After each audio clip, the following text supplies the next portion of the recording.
ஜெயலலிதா விடுதலையை வலியுறுத்தி புதுச்சேரியில் அதிமுகவினர் நடத்திய முழு அடைப்பு போராட்டத்தால் பொதுமக்களின் இயல்பு வாழ்க்கை பாதிக்கப்பட்டது. சொத்து வழக்கில் ஜெயலலிதா சிறையில் அடைக்கப்பட்டிருப்பதை அடுத்து அவரை விடுதலை செய்ய வலியுறுத்தி புதுச்சேரியில் கடந்த ஒரு வாரமாக அதிமுகவினர் பல்வேறு போராட்டங்களை நடத்தி வருகின்றனர். சனிக்கிழமையன்று புதுச்சேரி மற்றும் காரைக்காலில் அதிமுக சார்பில் முழு அடைப்பு போராட்டம் நடைபெற்றது. அதிமுகவினர் நடத்திய இந்த போராட்டத்தால் அரசு மற்றும் தனியார் பேருந்துகள் இயக்கப்படவில்லை. வணிக நிறுவனங்கள் அனைத்தும் மூடப்பட்டன. முக்கிய வீதிகள் வெறிச்சோடி காணப்பட்டன. முழு அடைப்பால் பொதுமக்களின் இயல்பு வாழ்க்கை பெரிதும் பாதிக்கப்பட்டது.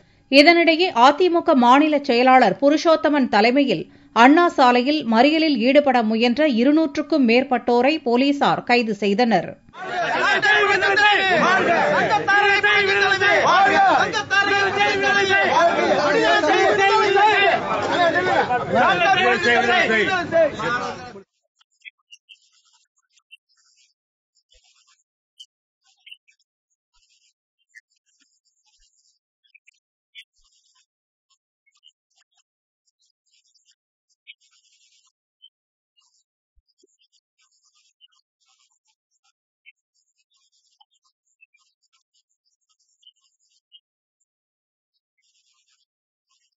புதுச்சேரி மற்றும் காரைக்காலில் நடந்த முழு அடைப்பு போராட்டத்தின்போது எவ்வித அசம்பாவிதங்களும் நடைபெறாமல் தடுக்க போலீசார் ஆயிரக்கணக்கானோர் பாதுகாப்பு பணியில் ஈடுபட்டனர்.